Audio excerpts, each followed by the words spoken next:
अस्सलाम वालेकुम स्टूडेंट्स।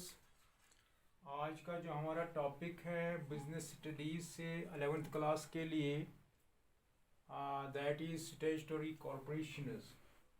ये जो हमारा चैप्टर चल रहा है ये है private, public and global enterprises. यानी कि जो पब्लिक इंटरप्राइजेज़ हैं उनमें से जो हमने कल उठाया था last, that was departmental undertakings. तो उसका जो आज हमारा दूसरा है दैट इज़ स्टैट्यूटरी कॉरपोरेशंस। ये स्टैट्यूटरी कॉरपोरेशंस क्या होती हैं इसी के बारे में हम आज डिस्कस करेंगे। स्टैट्यूटरी कॉरपोरेशंस और that form of public undertakings, ये पब्लिक अंडरटेकिंग्स की वो टाइप है विच कम इनटू एग्जिस्टेंस बाय ए स्पेशल एक्ट। इसको एग्जिस्टेंस मिल जाती है जब एक स्पेशल एक्ट, खसूसी तौर पे एक एक्ट पास किया जाता है, या तो पार्लियामेंट में पास किया जाता है या स्टेट लेजिस्लेचर में पास किया जाता है, असेंबली में पास किया जाता है।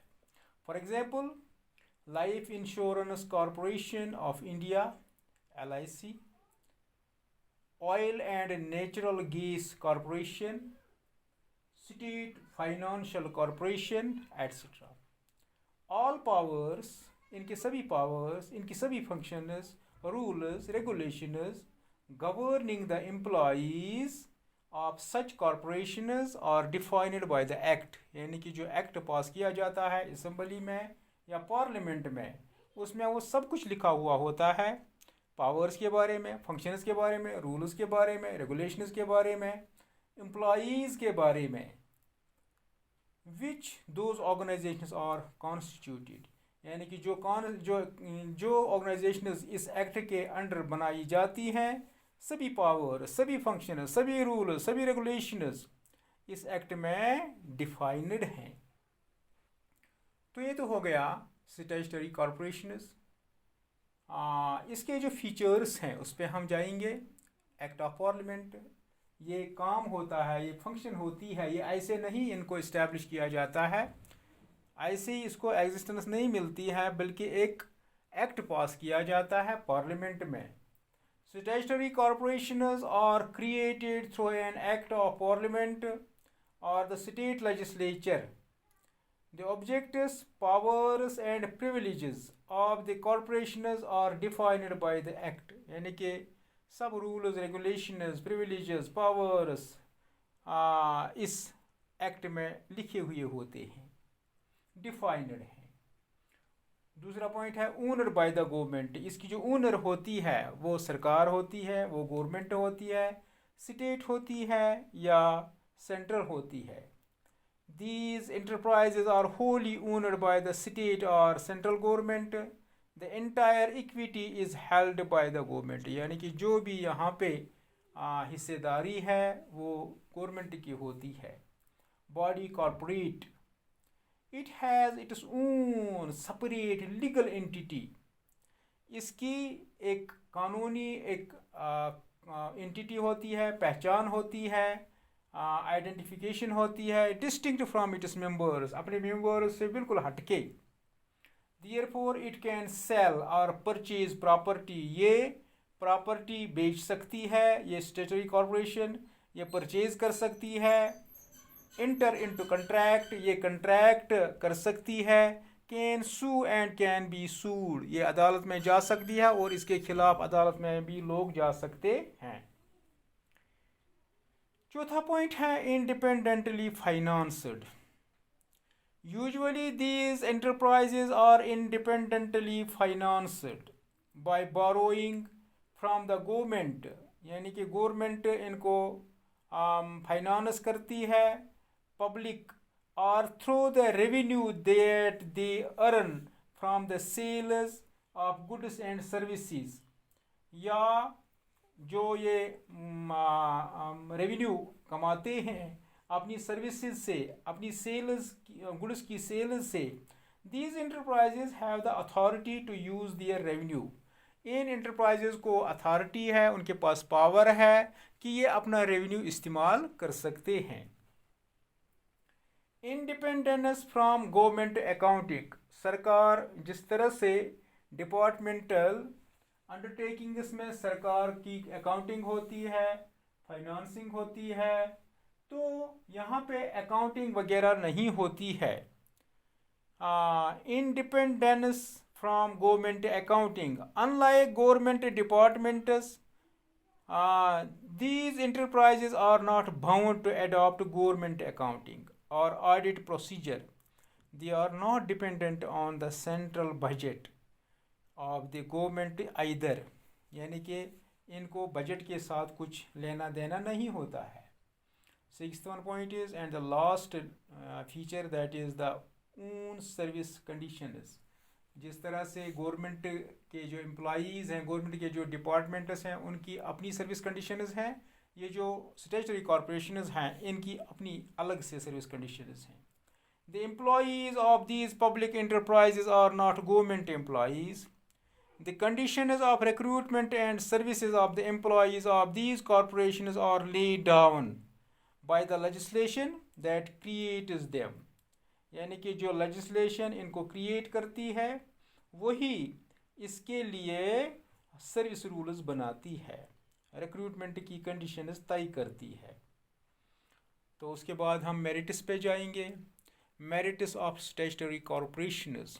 तो पहली जो मेरिट है इसकी, that is operational flexibility.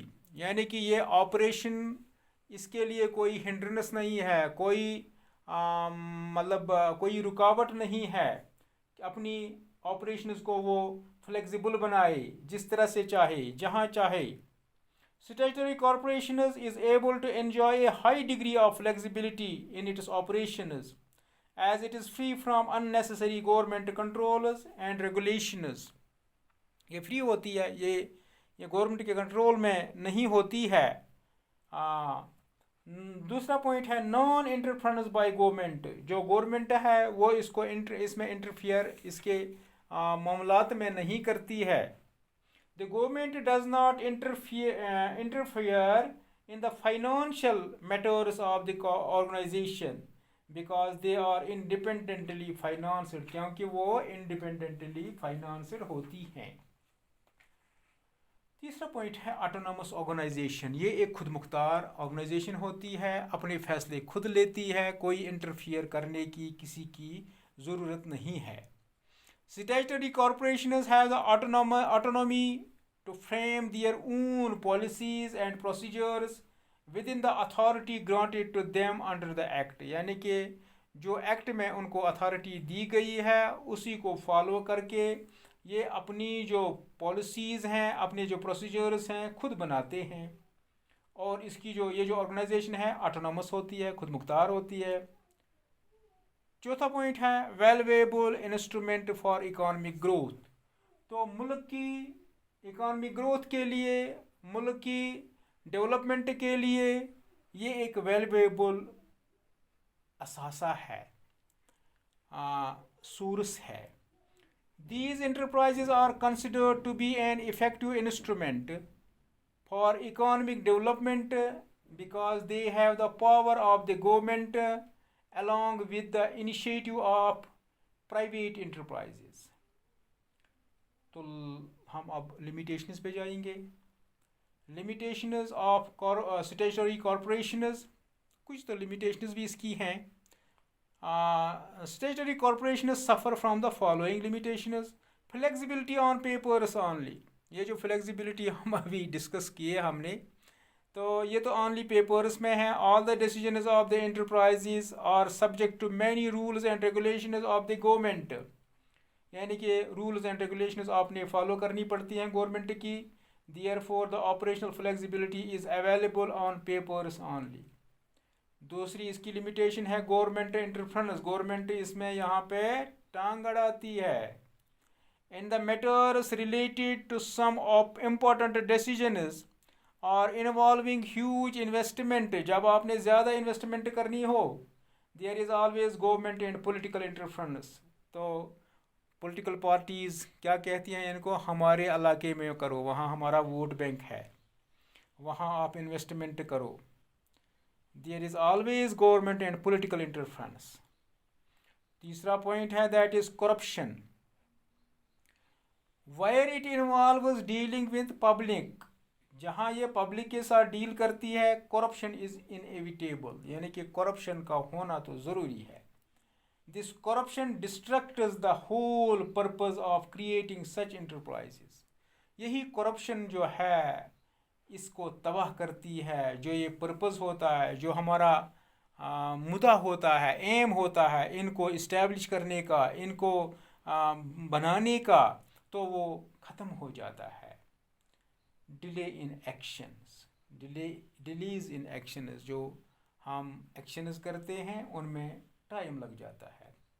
Generally an adviser from the government side is appointed in these enterprises, his presence reduces the freedom of the enterprise to enter into contracts or to take independent decisions, उसकी मौजूदगी से जो इस enterprises की freedom है, enterprises की freedom है कि वो एंटर करे कंट्रैक्ट्स में या इंडिपेंडेंटली डिसीजन मेकिंग करे, तो नहीं कर सकता है। Sometimes some issues are referred to the government, कभी कभी कुछ इश्यूज ऐसे होते हैं जो गवर्नमेंट को रेफ़र करने पड़ते हैं फॉर फर्दर क्लियरिफिकेशन और ओपिनियन, या उनसे राय मांगी जाती है। All these channels further delay the action, इन्हीं की वजह से एक्शन में डिले हो जाता है। थैंक्स।